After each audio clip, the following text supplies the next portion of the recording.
Hello everyone, आज के इस वीडियो में हम पढ़ने वाले हैं क्लास 12 फिजिक्स का बहुत ही इम्पोर्टेंट टॉपिक जो है बिंदु आवेश के कारण किसी बिंदु पर वैद्युत विभव की गणना करना है। तो किसी बिंदु पर वैद्युत विभव की गणना आज के इस वीडियो में हम करेंगे जो आपके बोर्ड एग्जाम के लिए वेरी वेरी वेरी इंपॉर्टेंट है। तो चलिए हम देख लेते हैं। तो यहाँ पे लिख दिया गया है किसी बिंदु पर, मतलब बिंदु आवेश के कारण किसी बिंदु पर वैद्युत विभव की गणना करना है। तो सबसे पहले हम क्या लिखते हैं, एक हम बिंदु आवेश ले लेते हैं। एक हम बिंदु आवेश ले लेते हैं। मान लेते हैं ये बिंदु आवेश हमने ले लिया जो है Q, ठीक है। ये एक हमने बिंदु आवेश ले लिया। अब इस बिंदु आवेश से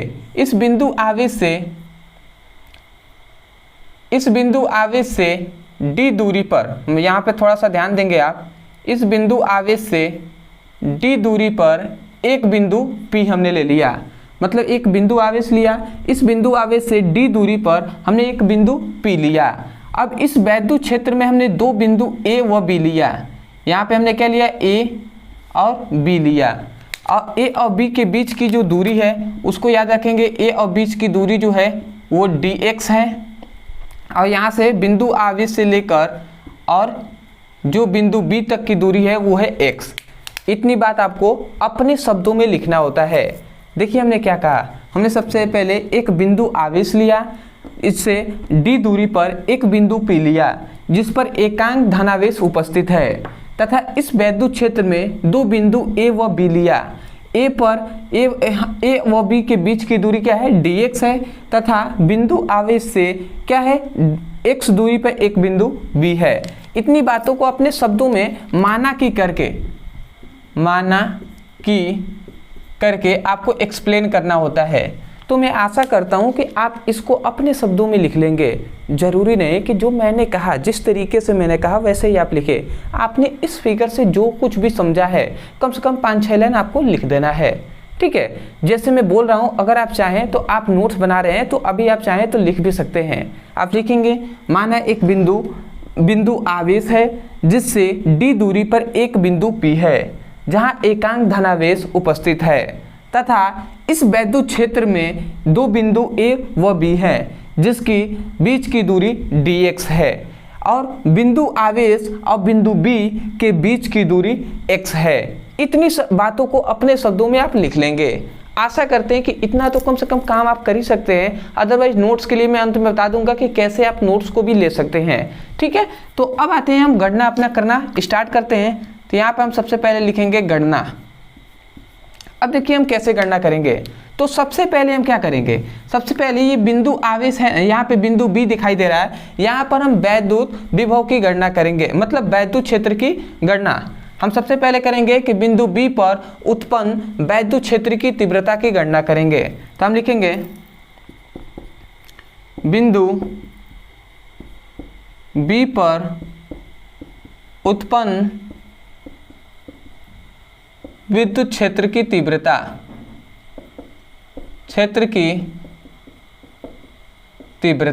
ठीक है। तो अब इसकी यदि हम गणना करते हैं तो यहाँ पे क्या हो जाएगा, E इक्वल टू वैद्युत क्षेत्र की तीव्रता का ये फॉर्मूला जानते होंगे, 1/4πε0 Q बाई, और दूरी यहाँ पे क्या है, dx² हम कर देंगे, ये आप समझ रहे होंगे। देखिए वैद्युत क्षेत्र की तीव्रता का जो फॉर्मूला होता है वो होता है 1/4πε0 Q1/r²।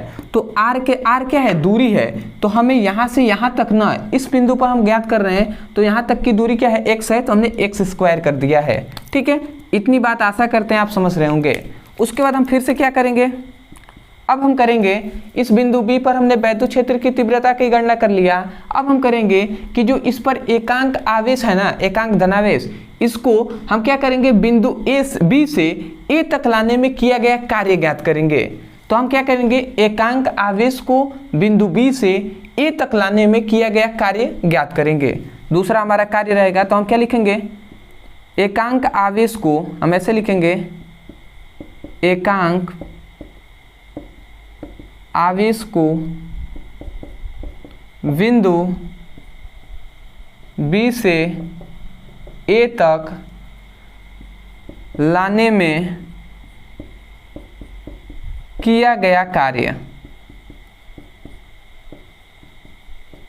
ठीक है जी। तो बिंदु बी से ए तक लाने में किया गया कार्य क्या होगा, तो देखिए कार्य के लिए हम डी डब्ल्यू लिखेंगे।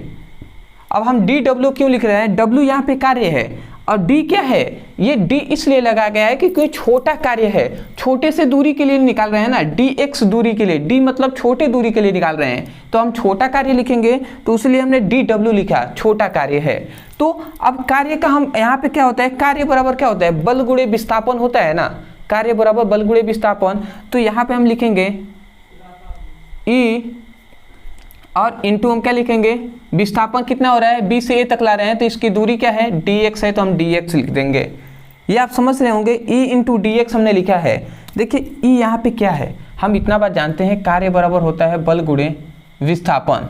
तो यहाँ पे बल जो है ना वो एफ है, ठीक है। तो हम इतना बात जानते हैं कि एकांक आवेश को अनंत से वैद्युत क्षेत्र के किसी बिंदु तो लाने में किया गया जो कार्य होता है, या एकांक आवेश पर लगने वाला जो बल होता है, वही वैद्युत क्षेत्र की तीव्रता कहलाती है। मतलब जो बल है ना F है, वह E के बराबर होता है।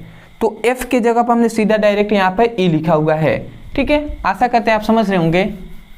इतना बात जब हम वैद्युत क्षेत्र की तीव्रता पढ़ा रहे थे तो उसमें हमने कहा था कि एकांक आवेश को अनंत से वैद्युत क्षेत्र के किसी बिंदु तक लाने में जो किया गया कार्य होता है, वही कार्य क्या कहलाता है, वैद्युत क्षेत्र की तीव्रता कहलाती है। तो यहाँ पर भी तो हम एकांक आवेश को हम बिंदु क्या ले रहे हैं, वैद्युत क्षेत्र में ही तो ला रहे हैं ना, तो वही कार्य के लिए हमने ई लिख दिया है। और यहाँ पे याद रखेंगे हम माइनस लगाएंगे। अब माइनस का चिन्ह हम क्यों लगा रहे हैं, क्योंकि यहाँ पर भी एकांक धनावेश है, इधर भी बिंदु आवेश है जो धनावेश है, तो इसलिए ये वाला आवेश इसको प्रतिकर्षित करेगा ना, इसलिए इसमें हमने प्रतिकर्षित करने के लिए माइनस का चिन्ह लगाया गया है। इससे आपको कंफ्यूज नहीं होना है। आगे हम सॉल्व कर लेते हैं थोड़ा सा। तो देखिए यदि हम इसका, चलिए हम आगे सॉल्व करके देख ही लेते हैं। यहीं पे डी डब्ल्यू, आशा करते हैं आपको दिखाई दे रहा होगा। अब ई का मान हम यहाँ से पुटअप करेंगे तो क्या लिखेंगे, -1/4 पाई एप्सिलॉन नॉट और उसके बाद q बाई एक्स स्क्वायर, ये हमने लिख दिया। और उसके बाद dx है तो हमने dx लिख दिया, ठीक है। अब आते हैं हम थोड़ा सा आगे अपने, इतना हमने लिख दिया। इसके बाद आगे अगर हम सॉल्व करें तो देखिए ये जो मिला ये आपका छोटा कार्य निकल गया, ये आपका क्या निकल गया, छोटा कार्य, मतलब अल्पांश कार्य निकल गया। अब आते हैं हम अपने आगे। देखिए हमने दो काम अभी तक किया हुआ है। मैं चाहता हूं कि जो भी हम टॉपिक पढ़ा रहे हैं, जितनी बात पढ़ा रहे हैं, उसको आप ध्यान रखेंगे। सबसे पहले आपको इस सब को अपने माना के करके लिख देना है। दूसरी बात, सबसे पहले हमने क्या किया, बिंदु बी पर उत्पन्न वैद्युत क्षेत्र की तीव्रता की गणना किया। दूसरे में कि इस पर जो एकांक धनावेश है उसको बिंदु बी से ए तक लाने में जो किया गया कार्य होता है, छोटा कार्य, उसकी हमने गणना कर लिया, जो है ये। अब हम करेंगे कि एकांक, जो यहाँ पे एकांक धनावेश है जो है अनंत पर, तो एकांक धनावेश को अनंत से डी दूरी तक लाने में किया गया कार्य को हम गणना करेंगे। तो हम लिखेंगे यहाँ पे, अब तीसरा हमारा क्या रहेगा, एकांक, इस कलर से मैं लिख दे रहा हूँ, एकांक धन आवेश को अनंत से डी दूरी तक लाने में किया गया कार्य। तो देखिए इसका जो कार्य होगा ना, वो अब हम अनंत से डी दूरी तक ला रहे हैं, मतलब बड़ा कार्य लिखेंगे तो W = हम लिखेंगे। अब W = हम क्या कर देंगे, छोटे वाला जो कार्य है उसका यदि हम समाकलन कर देते हैं तो हमारा संपूर्ण कार्य निकल जाएगा। तो छोटे वाले कार्य का हम समाकलन कर दे रहे हैं। ये जो छोटा वाला कार्य है इसका यदि हम समाकलन कर देते हैं तो ये आपका कुल कार्य निकल जाएगा। अब हम कहाँ से ला रहे हैं, अनंत से डी दूरी तक ला रहे हैं, तो लिमिट हम लगा देंगे अनंत से डी दूरी तक ला रहे हैं, तो इस प्रकार हम लिख देंगे। जो भी स्टूडेंट बायो का है वो थोड़ा सा समझ जाएंगे यहाँ पे कि ये छोटे कार्य का यदि हम समाकलन कर देते हैं तो आपका कुल कार्य निकल जाएगा। और ये हमने लिमिट लगाया हुआ है, जो है अनंत से ला रहे हैं, डी दूरी तक ला रहे हैं, तो ये निम्न लिमिट हमने लगाया है, ये उच्चतम है, ठीक है। तो अब हम इसको आगे सॉल्व करते हैं। तो समाकलन जो भी स्टूडेंट पढ़े होंगे उनको जानते होंगे। सबसे पहले हम इसका मान रखेंगे, ये हम लिमिट लगा दे रहे हैं इन्फिनाइट टू डी, और इसका डी डब्ल्यू का मान हम यहाँ से पुटअप करेंगे, तो ये हम लिखेंगे -1/4 पाई एप्सिलॉन नॉट और उसके बाद q बाई एक्स स्क्वायर और dx, ये हमने लिख दिया। इतना मान हमने यहाँ पे पुटअप किया है। आगे हम सॉल्व कर लेते हैं। तो देखिए जो भी कार्य, जो भी समाकलन के इधर जो भी क्या होता है कांस्टेंट होता है, नियत होता है, वो क्या आ जाता है समाकलन से बाहर आ जाता है। तो यहाँ पे कौन कौन है, तो ये सब नियतांक है 1/4 पाई एप्सिलॉन नॉट, और ये q ये नियतांक है तो ये बाहर आ गया, और उसके बाद ये समाकलन के अंदर चला गया। यहाँ पे क्या बचेगा 1/x², और फिर से dx ये बचेगा। अब इतना बात यदि आप समाकलन पढ़े होंगे, जो मैथ के स्टूडेंट होंगे वो बेसिक इतना ज़्यादा जानते होंगे। ये थोड़ा सा मैं लिख दे रहा हूँ, ये कोई भी लिमिट हो यदि, ठीक है, और 1 मतलब लिमिट हो या ना हो, समाकलन में 1/x² इस प्रकार हो ना, dx इस प्रकार कोई भी हो, तो उसका फॉर्मूला होता है कि थोड़ा सा इस तरीके से नहीं, आप ऐसे समझिए, थोड़ा सा इसका इस प्रकार फॉर्मूला होता है। अभी मैं आपको बता दे रहा हूँ, थोड़ा सा आगे सॉल्व कर लूँ तब आपको बेहतर समझ में आएगा। देखिए इसको 1/4 पाई एप्सिलॉन नॉट हो गया इंटू क्यू हो गया, और ये डी इन्फिनाइट हो गया। अब देखिए ये -x⁻² है, ये ऊपर जाएगा तो -2 हो जाएगा, तो x⁻² हो जाएगा इंटू dx हो जाएगा। अब देखिए ये फॉर्मूला होता है कि समाकलन में x⁻n हो और dx हो, तो इसका फॉर्मूला क्या होता है, फॉर्मूला होता है x n+1/n+1, ये फॉर्मूला होता है। और इसके बाद ये कोष्ट में होता है, और ये जो लिमिट होता है ना ये इधर लग जाता है। समझ में आ गया होगा। उसी प्रकार यहाँ पर भी x⁻n है, तो इसमें भी हम क्या करेंगे, एक जोड़ देंगे, फिर से एक नीचे भी जोड़ देंगे। तो इसको हम सॉल्व करेंगे यहाँ पे, तो w = -1/4 पाई एप्सिलॉन नॉट, और उसके बाद ये q है तो q हमने लिख दिया। और इसके बाद यदि हम इसको इतने वाले को हम इसमें पुटअप करते हैं तो यहाँ पे क्या हो जाएगा, डायरेक्ट हो जाएगा x⁻² -2 + 1, और इधर नीचे -2 + 1 हो जाएगा, और जो ये है लिमिट है वो हम लगा देंगे। आगे हम सॉल्व करके आपको दिखाते हैं। तो देखिए थोड़ा सा यहाँ पे आपको ध्यान देना होगा, w = -1/4 pi epsilon not into Q हो जाएगा, और उसके बाद यहाँ पे बचा -2 में से एक गया तो x⁻1 बचा, और x⁻1 का कोई मतलब नहीं होता है, तो इसको हम केवल 1 भी लिख सकते हैं, ठीक है, या x⁻1 ही रहने देते हैं, कोई दिक्कत नहीं है। और इसके -2 में से एक गया तो क्या हो गया, -1 बचा, तो -1 हमने लिख दिया, और ये जो लिमिट है इन्फिनाइट टू डी हमने लिख दिया। अब देखिए इस माइनस वाले से ये माइनस कैंसिल हो गया। हम इतना बात जानते हैं, जैसे अभी हमने x के पावर क्या था 2 था, तो इसको हमने ऊपर भेजा तो -2 हो गया। उसी के प्रकार x के पावर n है, -1 है, x के पावर n है, तो इसको हम नीचे भेज सकते हैं ना, तो 1/x भी तो हो सकता है, 1/x भी हो सकता है, तो उसी प्रकार हम इसको कर देंगे। इसको मैं मिटा दे रहा हूँ।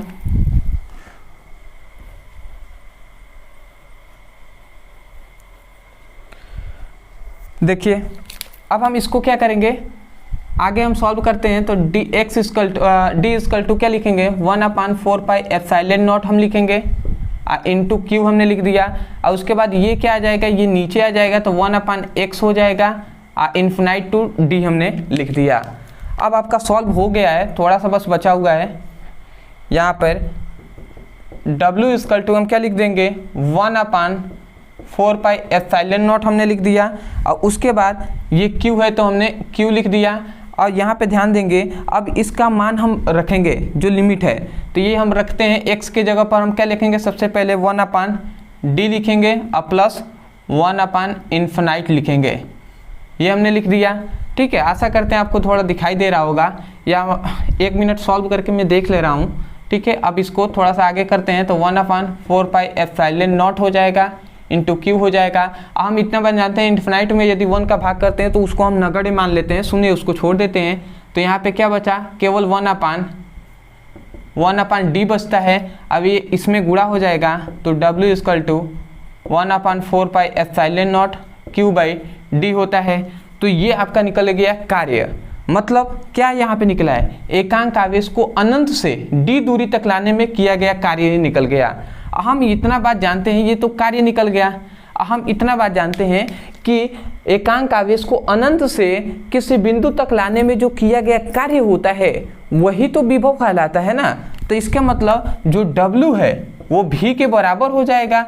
और जब v w के बराबर है तो v इक्वल टू भी तो हम लिख सकते हैं ना 1/4 pi epsilon naught q by dx, ये हम लिख सकते हैं। तो ये आपका जो निकला ये आपका प्रूव्ड हो गया। इस बात को याद रखेंगे कि v equal to 1/4 pi epsilon naught q by d होता है। तो ये आपका हो गया कि बिंदु आवेश के कारण किसी बिंदु पर वैद्युत विभव की गणना। तो ऐसे आपको करना है। एक बार स्क्रीनशॉट ले लीजिए, मैं देख लूँ कि आपको दिखाई दे रहा है ना।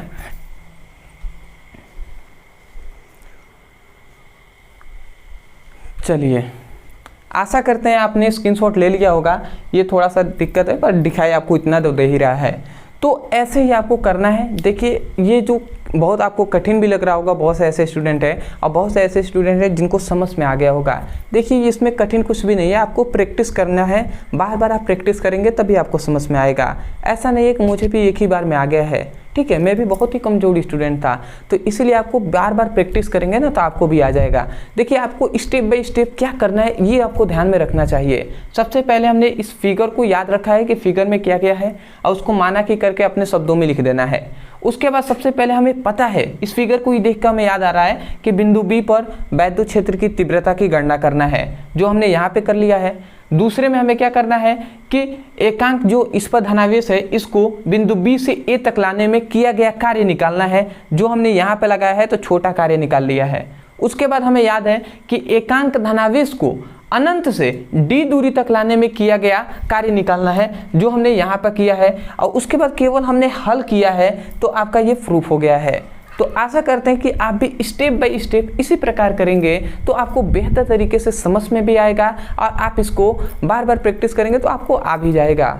तो चलिए दोस्तों, आज के लिए इतना है। मैं यही कहूँगा, यदि आपको समझ में आया है तो ज़रूर एक बार हमें कमेंट सेक्शन में बता दीजिएगा कि वास्तव में हमें समझ में आ गया है या नहीं भी आया है, तो वो भी हमें आप बता सकते हैं। दूसरी बात, चैनल पर नए हैं तो चैनल को सब्सक्राइब कर लीजिएगा।